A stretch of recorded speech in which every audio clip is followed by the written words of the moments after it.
Meu irmão, minha irmã, paz do Senhor Jesus. Aqui quem fala é o evangelista Lu Martins, e hoje nós vamos caminhar juntos por uma passagem que mexe com o coração de muita gente quando o assunto é fim dos tempos. Nós vamos olhar para a segunda carta aos Tessalonicenses, capítulo 2, do versículo 3 ao versículo 12. E a pergunta que vai nos acompanhar é essa: afinal, quem é que está sendo tirado do meio? O que é esse freio que Deus remove? E o que isso significa para a sua vida hoje, aqui no Brasil, na sua casa, no seu trabalho? Antes de mais nada, é importante lembrar que essa carta não caiu do céu em pedaços soltos. Ela foi escrita para uma igreja real, em uma cidade real, em um tempo real. Tessalônica era uma cidade importante no mundo antigo, uma grande cidade portuária, cheia de movimento, comércio, idolatria, pressões políticas. E ali, Deus levantou uma igreja jovem, recém-nascida na fé, por meio da pregação do apóstolo Paulo. Essa igreja estava debaixo de perseguição. Muitos irmãos e irmãs estavam sofrendo por causa de Cristo. Eles tinham recebido, na primeira carta, consolo e ensino sobre a volta de Jesus. Paulo já tinha falado para eles sobre o dia do Senhor, sobre a vinda de Cristo, sobre a ressurreição. Mas, com o tempo, começaram a surgir confusões. Alguns estavam dizendo que o dia do Senhor já tinha chegado. Provavelmente, circulavam boatos, talvez até cartas falsificadas como se fossem de Paulo, dizendo que eles já estavam no tempo final, que aquilo tudo de perseguição era o juízo final. Imagina o coração dessa igreja. Sofrendo, apanhando, perdendo emprego, talvez vendo gente ser morta, e ouvindo: olha, é isso aí mesmo, o dia do Senhor já chegou. Então Paulo escreve essa segunda carta, como um pastor que ama o rebanho, para corrigir enganos e firmar corações. Não é uma carta para alimentar curiosidade escatológica, mas para trazer consolo, sobriedade e firmeza na fé. Eu quero que você guarde isso desde o começo. Quando Deus fala do fim, Ele não quer gerar pânico, Ele quer gerar perseverança. Quando Deus abre a cortina do futuro, não é para estimular teoria da conspiração, é para fortalecer o seu compromisso com a santidade hoje. Vamos então lembrar, com nossas próprias palavras, o que Paulo diz em 2 Tessalonicenses capítulo 2, do versículo 3 ao versículo 12. Ele diz mais ou menos assim: ninguém de maneira nenhuma vos engane. Porque isto, o dia do Senhor, não acontecerá sem que antes venha a apostasia, e seja revelado o homem da injustiça, o filho da perdição. Esse se opõe e se levanta contra tudo que se chama Deus ou é objeto de culto, de sorte que se assentará como Deus, no templo de Deus, querendo parecer Deus. Paulo lembra que já tinha falado isso quando estava com eles. E ele diz: agora vocês sabem o que o detém, para que a seu próprio tempo seja revelado. Porque o mistério da injustiça já opera, somente há um que agora o detém, até que do meio seja tirado. E então será revelado o iníquo, a quem o Senhor Jesus desfará pelo sopro da sua boca, e aniquilará pelo esplendor da sua vinda. Esse iníquo virá com a operação de Satanás, com poder, sinais e prodígios de mentira, e com todo o engano da injustiça para os que perecem, porque não acolheram o amor da verdade para serem salvos. Por isso, Deus lhes envia a operação do erro, para que creiam na mentira, a fim de que sejam julgados todos os que não creram na verdade, antes tiveram prazer na injustiça. É um texto forte, cheio de expressões que pesam. Apostasia, homem da injustiça, operação do erro. E, no meio disso tudo, esse mistério, aquele que agora o detém, até que do meio seja tirado. Vamos devagar. Primeiro, o movimento do texto.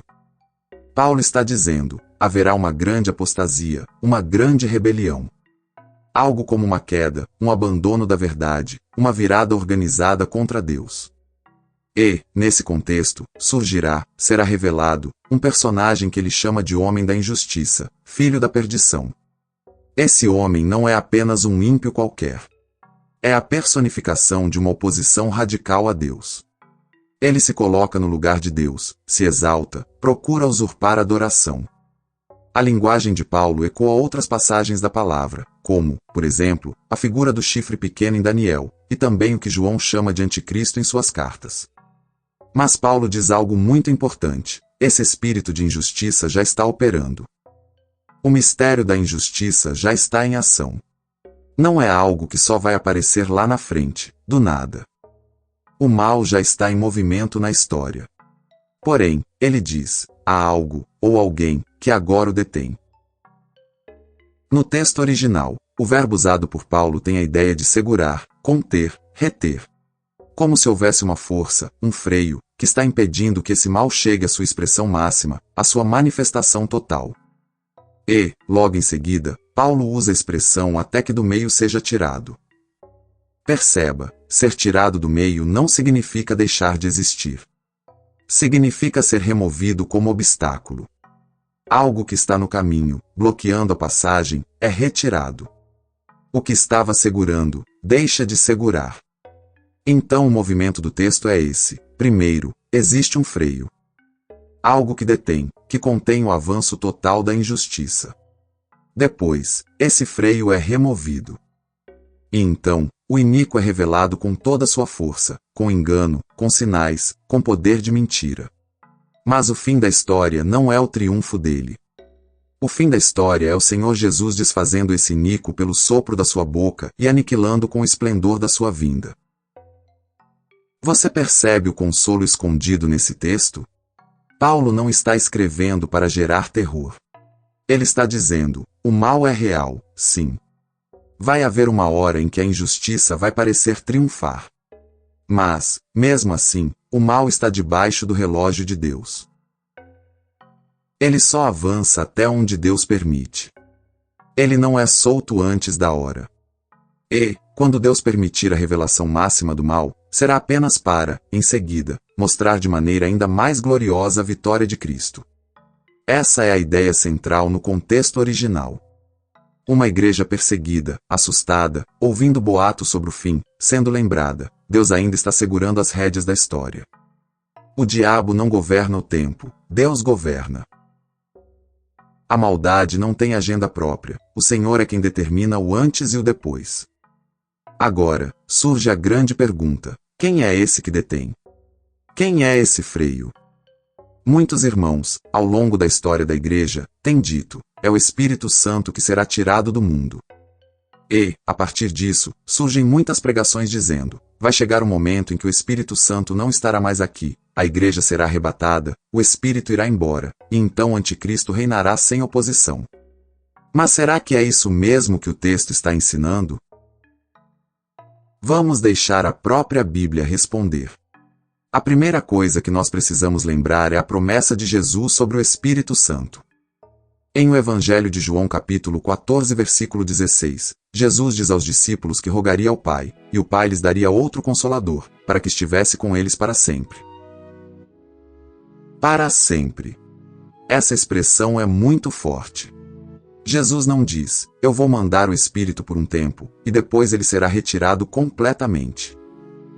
Ele diz, para sempre convosco. Além disso, quando nós olhamos o Salmo 139, do versículo 7 ao versículo 10, Davi pergunta, para onde me irei do teu Espírito? Para onde fugirei da tua face? Se ele sobe aos céus, Deus está lá. Se ele faz a sua cama no mais profundo abismo, Deus está lá. Se ele pega as asas da alva e habita nas extremidades do mar, ainda ali a mão de Deus o guiará. A presença do Espírito de Deus não é limitada geograficamente, nem temporalmente, como se Deus, em algum momento, abandonasse totalmente o mundo. A própria pergunta do salmista mostra que não há fuga possível. Outra coisa, o novo nascimento, a conversão, é obra do Espírito Santo, sempre. João capítulo 3, do versículo 5 ao versículo 8, Jesus conversa com Nicodemos e explica que é necessário nascer da água e do Espírito. O que é nascido da carne é carne, o que é nascido do Espírito é Espírito.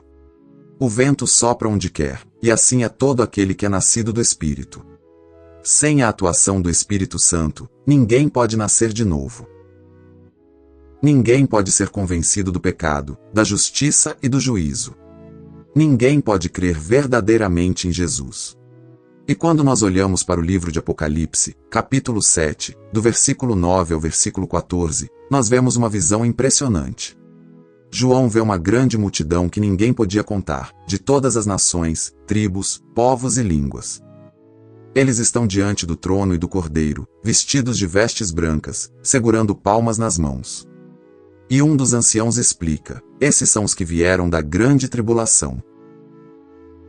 E lavaram as suas vestes e as branquearam no sangue do Cordeiro. Então, durante o período que a Bíblia chama de grande tribulação, haverá uma grande colheita de salvos. Uma multidão de todas as nações.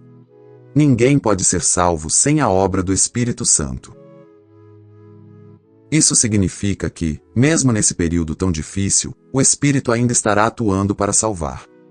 Percebe como a própria Escritura corrige uma leitura apressada? Mesmo que nós defendamos que o Espírito Santo tem um papel central em conter o mal no mundo, não podemos dizer que ele será totalmente ausente, como se ele abandonasse a terra, porque isso contraria a promessa de Jesus e o testemunho da própria palavra. Então, o que significa Deus tirar o freio? Aqui entra um outro padrão bíblico muito importante. Quando Deus julga, muitas vezes ele julga entregando. Em a carta aos Romanos capítulo 1, do versículo 24 ao versículo 28, Paulo usa uma expressão repetida 3 vezes. Ele diz: por isso, Deus os entregou. Deus os entregou às concupiscências de seus corações. Depois, Deus os entregou a paixões infames. E, por fim, Deus os entregou a uma disposição mental reprovável. Não é que Deus parou de existir. Não é que Deus saiu de cena. Mas, como juízo, Deus em certo ponto deixa o pecado seguir o seu curso. Ele tira alguns freios de consciência, ele permite que aquele que rejeitou tanto a verdade colha as consequências da sua própria escolha. No livro de Gênesis capítulo 6 versículo 3, antes do dilúvio, Deus diz: o meu espírito não contenderá para sempre com o ser humano. Não significa que o espírito deixou de existir. Mas significa que Deus, depois de muita paciência, deixa de segurar, de contender, e deixa vir o juízo. Primeiro, longanimidade, depois, juízo. É um padrão.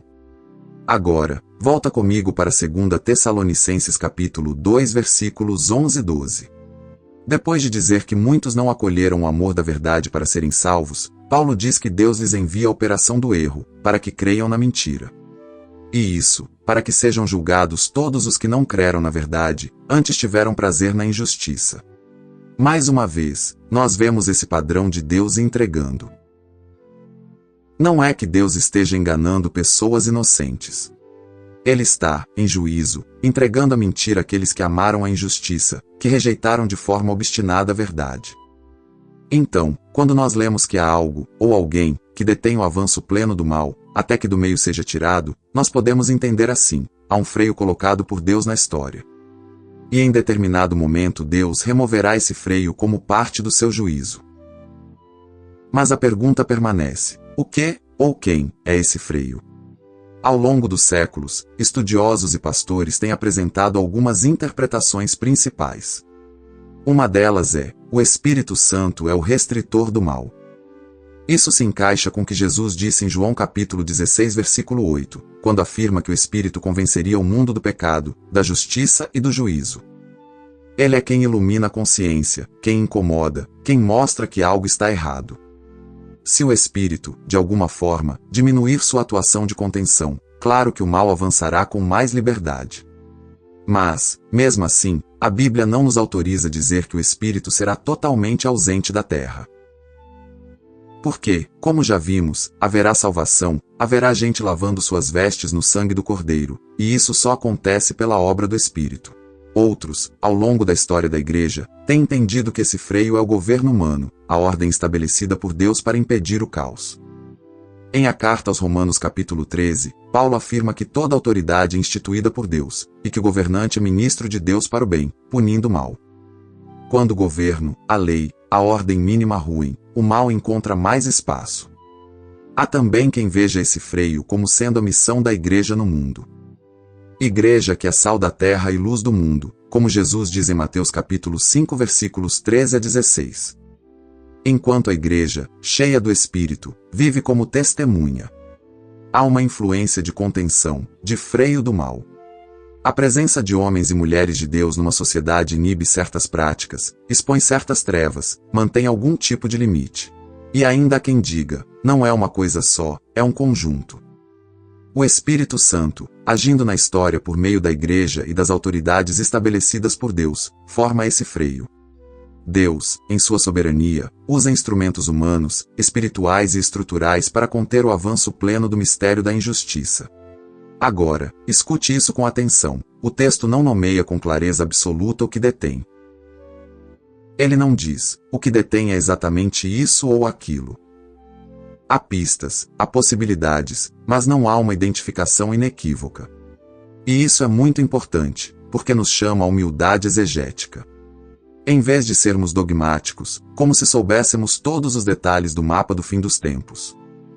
Nós somos chamados a segurar firmes o que o texto afirma com clareza, e segurar com leveza o que o texto deixa em mistério. O ponto firme é, Deus freia o mal até que, no seu tempo, ele permita a revelação plena do iníquo. Para, em seguida, destruí-lo com a simples palavra da boca de Cristo e com o brilho da sua vinda. Agora, você pode estar pensando, tá bom, Lu, entendi um pouco melhor o texto. Entendi que o mal é real, que Deus coloca freios, que um dia ele vai tirar alguns freios como juízo, e que Jesus vence no final. Mas e daí? O que isso tem a ver com a minha vida hoje, com a minha conta para pagar, com o meu medo, com as notícias que eu vejo no jornal, com a corrupção no Brasil, com o que eu passo na minha família? Vamos construir essa ponte agora. Primeiro, em Cristo, você é templo do Espírito Santo. A primeira carta aos Coríntios capítulo 6 versículos 19 e 20 diz que o seu corpo é santuário do Espírito. Que você não pertence a si mesmo, porque foi comprado por preço. Isso é verdade hoje. Isso será verdade até o fim da história. Mesmo em meio a rumores sobre o fim dos tempos, sobre anticristo, sobre nova ordem mundial, sobre chip, sobre conspirações.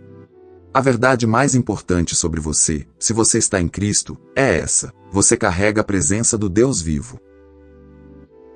O futuro não é um lugar onde Deus perdeu o controle. O futuro não é um tempo em que o diabo finalmente faz o que quer porque Deus se cansou. O futuro é o cenário onde Deus vai concluir o que ele começou. Mesmo quando Deus tira o freio do mal, é ele quem tira. Não é o mal que arromba a porta, é Deus que, em juízo, abre espaço para que o coração humano, endurecido, colha o que plantou. Isso muda como você consome notícia, como você ouve pregação sobre escatologia. Muitos cristãos brasileiros vivem hoje em pânico escatológico. Qualquer vídeo que aparece dizendo descobriram o anticristo, agora vai, tal líder político é o homem da injustiça, logo gera medo, compartilha-se em massa, alimenta insegurança. Mas, em Cristo, você é chamado a viver menos com medo de teorias. E mais com confiança no caráter de Deus revelado em Jesus. O livro de Apocalipse não foi escrito para gerar pânico, foi escrito para gerar perseverança e esperança. Assim também essa carta aos Tessalonicenses. Então, uma aplicação prática: selecione o que você ouve. Não se alimente de mensagem que só produz medo, paranoia, ódio político, desconfiança generalizada. Pergunte: essa pregação me leva a admirar mais a Cristo ou a temer mais o diabo? Me leva a amar mais a santidade ou a ficar caçando sinais ocultos em cada notícia? Segunda aplicação: sobriedade para não brincar com o endurecimento do coração. Se hoje o Espírito está convencendo você de alguma coisa, não endureça. A carta aos Hebreus capítulo 3 versículo 15 diz: hoje, se ouvirdes a sua voz, não endureçais os vossos corações. Em 2 Tessalonicenses capítulo 2 versículo 10, Paulo fala de pessoas que não acolheram o amor da verdade para serem salvas. Não é só que ouviram a verdade. É que rejeitaram o amor da verdade. Viraram as costas, fecharam o coração, zombaram, preferiram o prazer da injustiça. Na sua vida pessoal, o endurecimento não acontece de um dia para o outro. Ele é um processo. Quando o pecado começa a parecer cada vez mais fácil. Quando aquilo que antes incomodava sua consciência já não incomoda tanto. Quando você se pega dizendo: todo mundo faz, é normal. É hora de tremer e correr para Deus. Talvez você perceba que está mentindo com mais naturalidade. Talvez você perceba que está consumindo pornografia e já não luta mais contra isso. Talvez você esteja normalizando uma relação adulterina, um vício, uma mágoa que você alimenta com prazer. Você precisa orar: Senhor, não deixe o meu coração acostumar com o pecado. Não me entrega à operação do erro. Não me deixe acreditar na mentira que eu quero ouvir. Amolece o meu coração, ainda hoje. No contexto brasileiro, nós vemos uma normalização da corrupção, da sensualidade, da mentira nas relações e nos negócios. Jeitinho brasileiro: ninguém é de ferro, se eu não fizer, outro faz. Mas a Bíblia está dizendo: isso não é normal. Isso é sinal de corações que já rejeitaram a verdade e estão sendo entregues a enganos. Como cristão, você não pode simplesmente dizer: é assim mesmo, Brasil é assim. Você é chamado a ser diferente, não porque você é melhor, mas porque o Espírito de Deus habita em você. E aqui entra a terceira aplicação: vocação. Nós somos, pela graça, pequenos freios do mal nesse mundo. Jesus disse em o Evangelho de Mateus capítulo 5 versículos 13 a 16 que nós somos o sal da terra e a luz do mundo. O sal, naquele tempo, servia para impedir a corrupção da carne. Ele segurava o processo de apodrecimento. A luz expõe as trevas, mostra o que está escondido. Antes de ser uma obrigação, isso é uma identidade. Quem tem o Espírito naturalmente exala a presença de Cristo. Não de forma perfeita, não sem falhas, mas de forma real. O que isso significa, na prática, para você que é cristão brasileiro hoje? Na sua empresa, talvez haja um sistema inteiro montado em cima de fraude, sonegação, propina. Você recebe a orientação: assina aqui, todo mundo faz, é assim que funciona. E você sente uma pressão enorme. Ser um pequeno freio do mal, nesse contexto, pode significar simplesmente dizer: eu não vou assinar algo que eu sei que é mentira. Talvez isso te custe promoção, talvez te custe até o emprego. Mas você está dizendo com a sua vida: há um outro reino, há um outro Senhor, há uma outra verdade acima desse sistema. Na escola, na faculdade, talvez a atmosfera seja de relativismo total. Verdade é vista como opinião. Falar de pecado é ser intolerante. Zombar de quem crê em Jesus virou motivo de piada. Ser luz aí pode significar não rir de piadas imorais. Pode significar não compartilhar conteúdo que humilha colegas com bullying. Pode significar ser uma voz mansa, mas firme, dizendo: eu creio em Cristo, e por isso eu não participo disso. Na família, talvez você tenha herdado um ciclo de violência, de adultério, de desonestidade. Gerações repetindo padrões. O pai que traiu a mãe, o avô que era agressivo, a avó que cultivava ódio. E isso vai se multiplicando.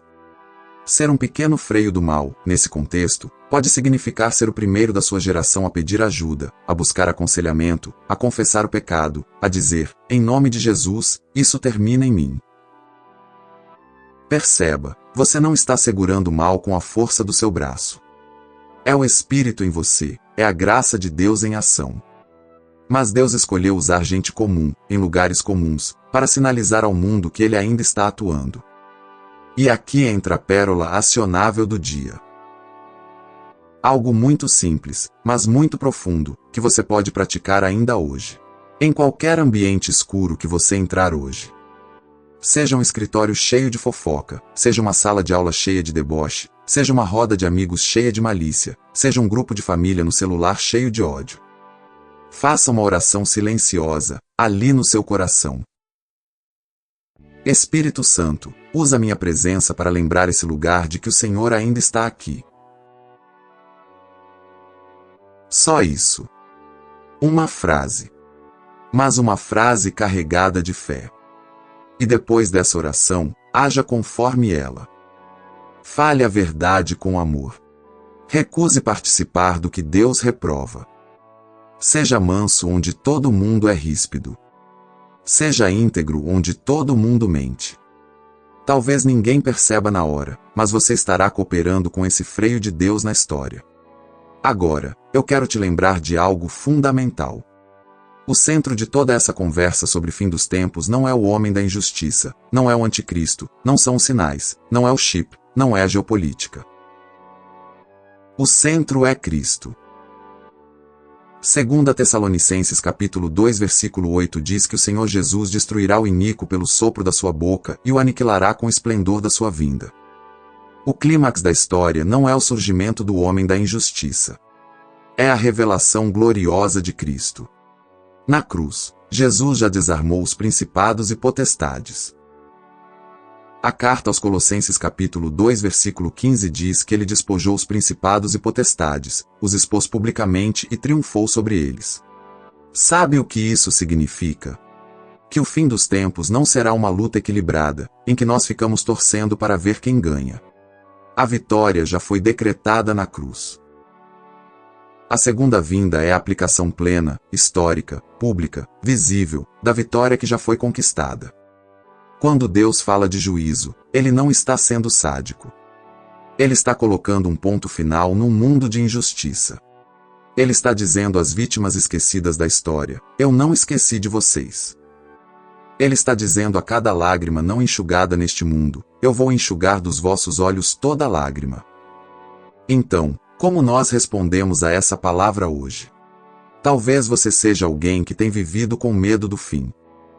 Qualquer notícia de guerra, qualquer mudança política, qualquer crise econômica te enche de pavor.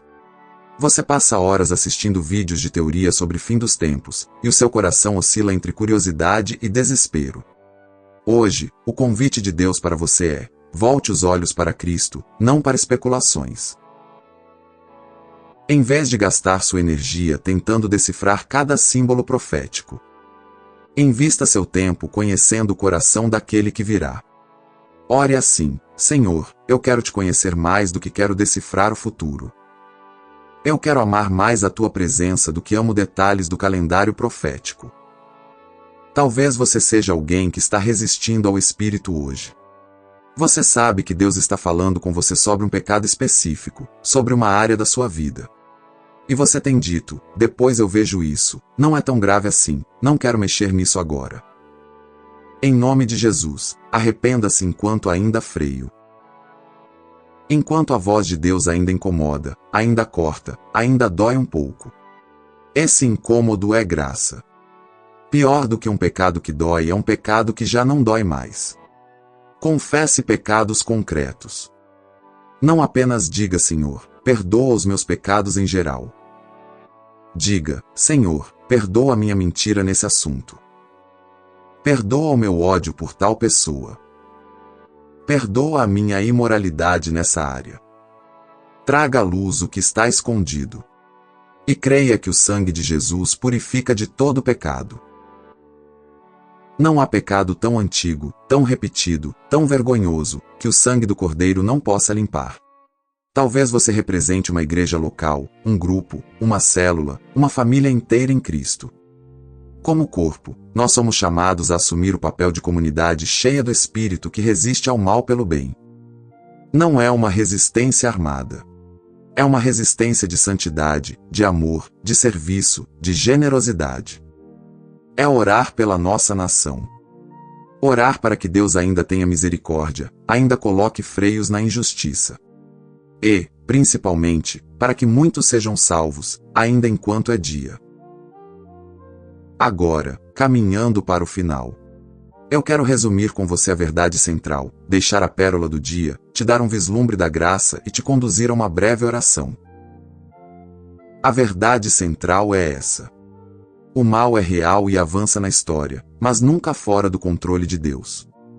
Ele mesmo coloca freios, ele mesmo, em juízo, os remove, e o fim de toda a história é a vitória absoluta de Jesus sobre toda a injustiça. A pérola do dia, aquela atitude simples e prática que você pode viver hoje, é: em qualquer ambiente escuro em que você entrar, faça a oração silenciosa: Espírito Santo, usa minha presença para lembrar esse lugar de que o Senhor ainda está aqui. E depois dê um passo concreto de integridade, de mansidão ou de verdade naquele ambiente. O vislumbre da graça é lembrar que tudo isso não é sobre o seu esforço heróico de segurar o mal. É sobre Jesus, que já venceu o mal na cruz. Que enviou o Espírito para habitar em você.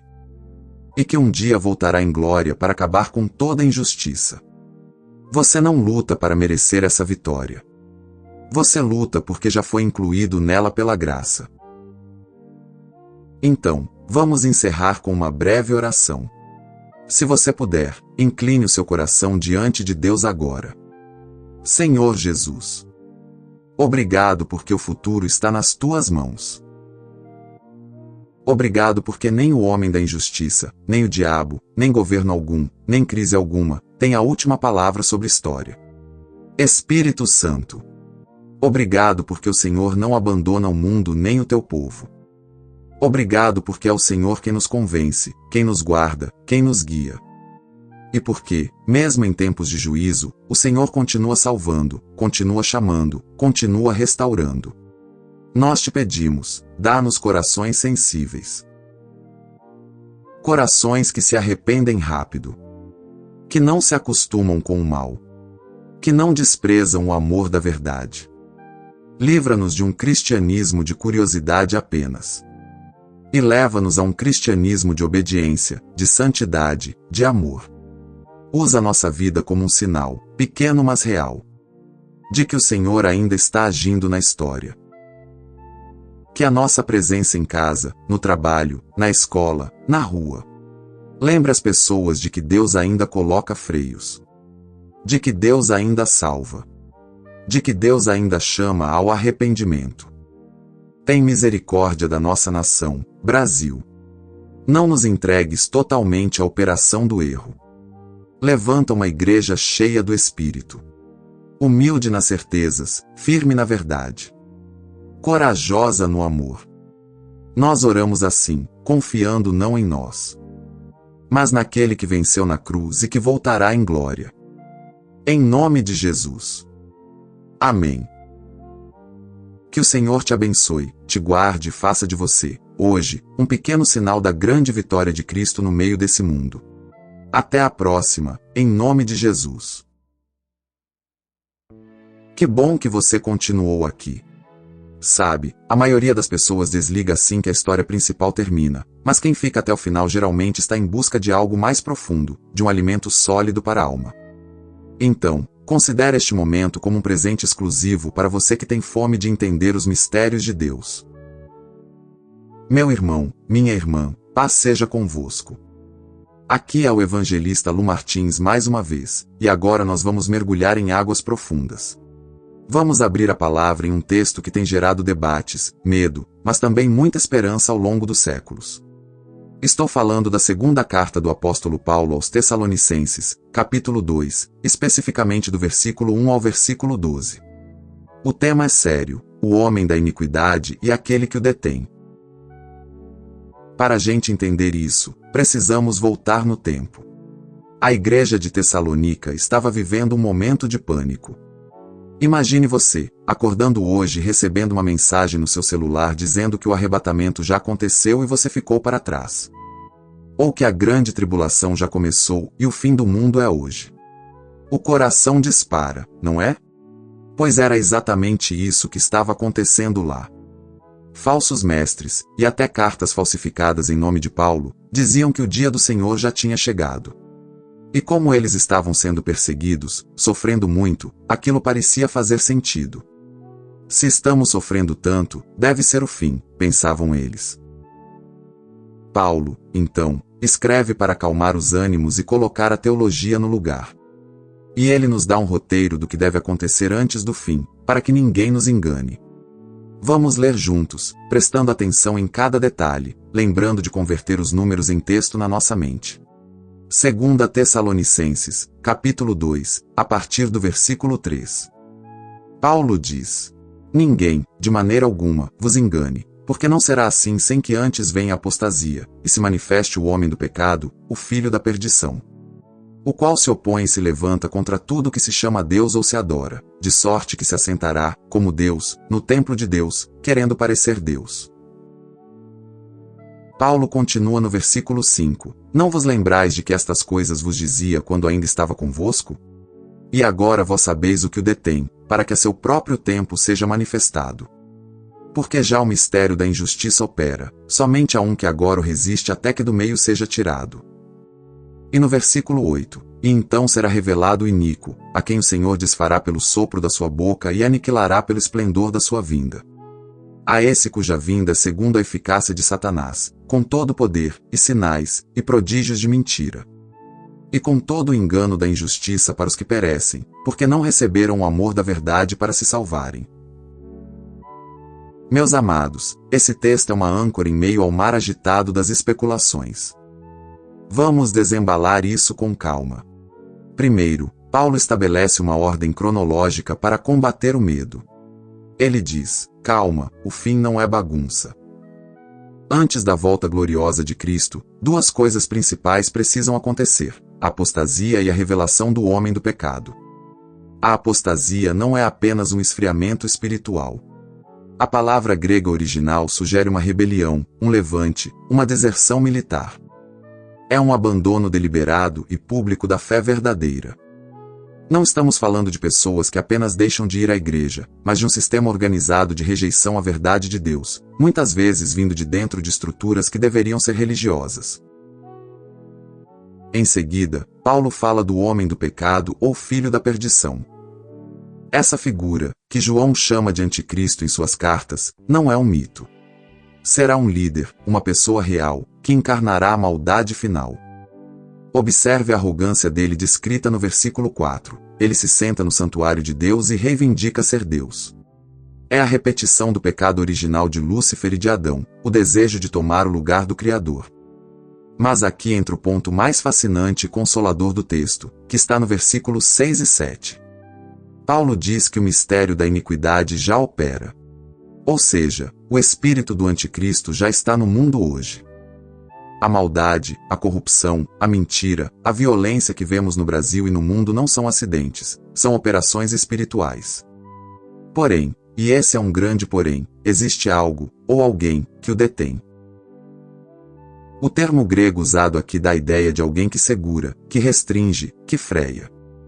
Imagine um cachorro feroz, raivoso, querendo atacar, mas que está preso por uma corrente forte segurada por um dono soberano.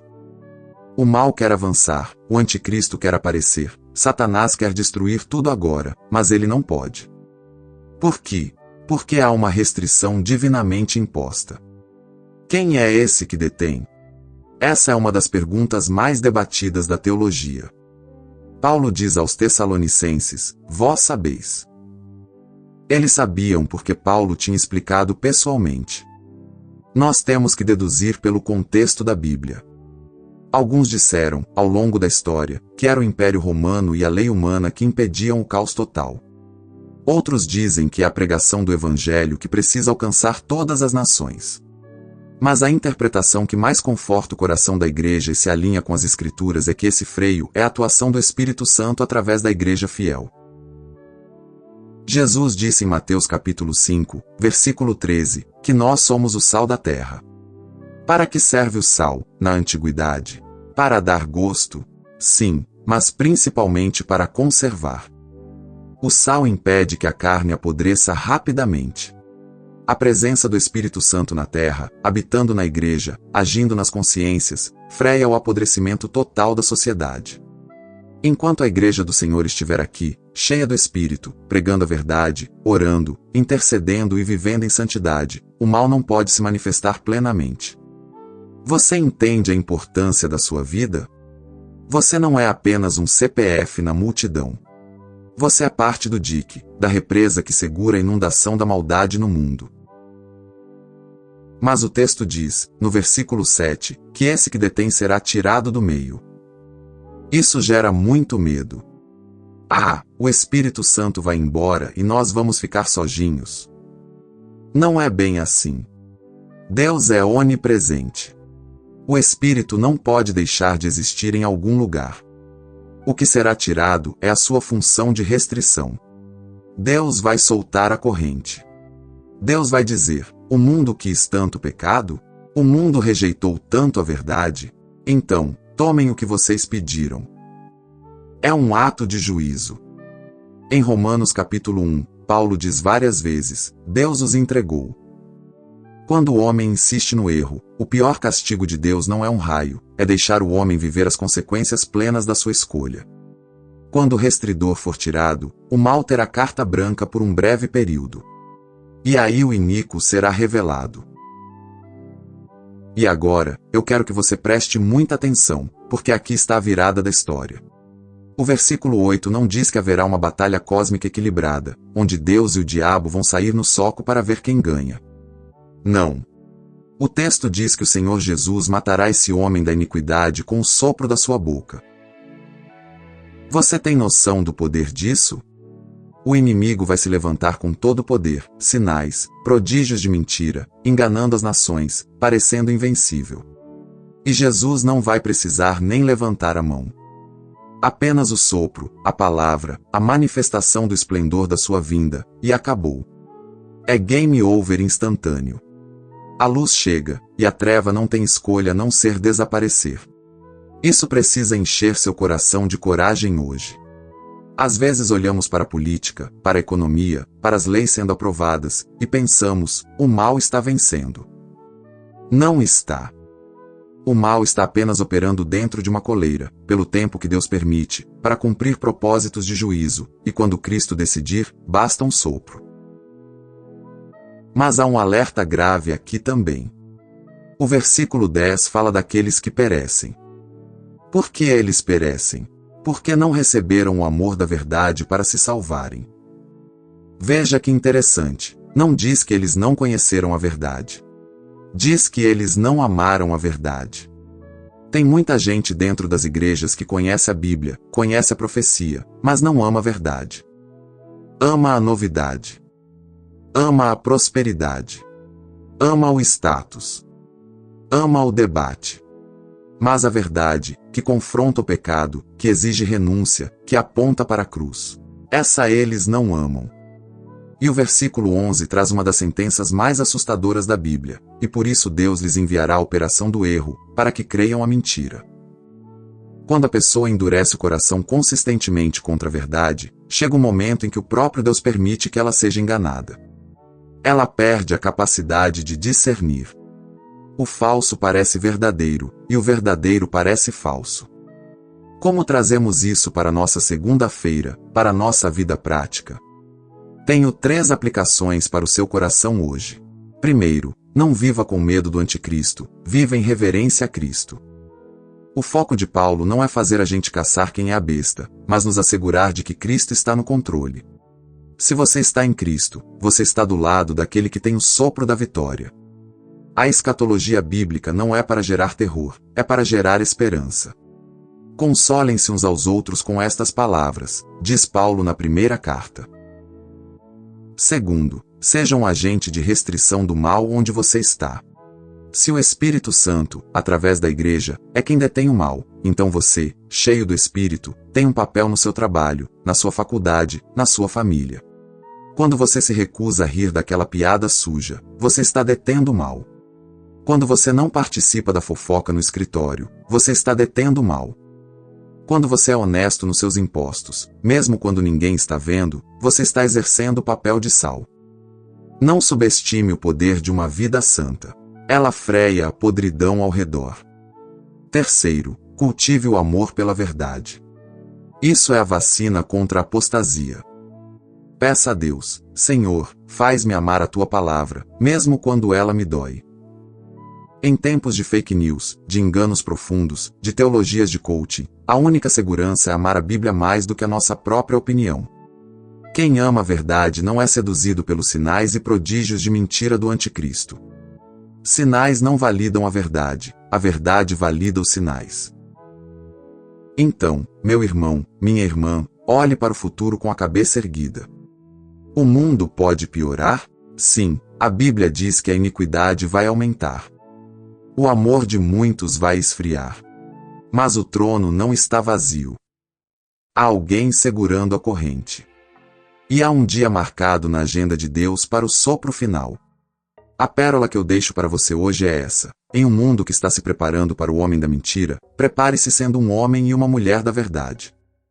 Onde houver escuridão hoje, seja luz. Onde houver podridão, seja sal. Porque o Rei está voltando. Vamos orar juntos para selar essa palavra? Senhor Jesus, nós te exaltamos porque tu és o soberano da história.